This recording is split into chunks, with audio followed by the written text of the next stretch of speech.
Today's topic is communication. We as humans are social beings, and when a baby is born, he is born in the sensitive period of language, meaning the child will take in language naturally without purpose or will. And this continues until about the age of 6 or 7, when then learning language has to become a conscious act. As children are learning language, they're learning their place in time, their culture. They're learning to relate to their family, to their peers, learning social cues of what is acceptable and what isn't. And so I want you to think about how you communicate with your children. When our children have conflicts with one another, we're always saying, use your words. And we need to give them the ability, we need to model what that looks like to use words. So I want you to think about a day in the life with your child, and how do you communicate with your child? How do you communicate with others that you're interacting with?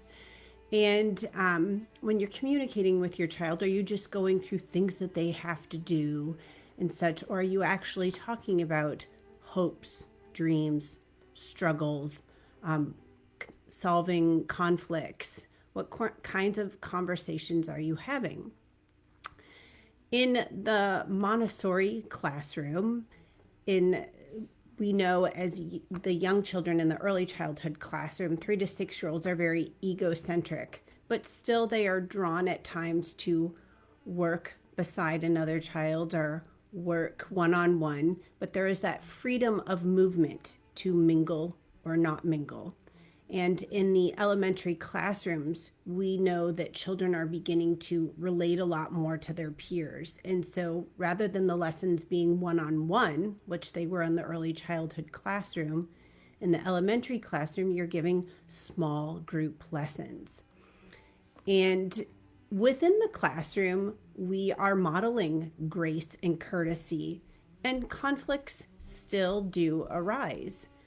In the early childhood classroom, you have something called a peace rose, and it is a rose that a child will hold, and when they're in conflict with another child, they may go to like the peace area or a quiet area, and the two of them talk, and the child that holds the rose is the person that talks and says, I feel, and says their I feel statements, and then the roles are reversed, and the other child gets the rose and is able to talk. And there they are learning to share their feelings in a non-aggressive way and work through any issues.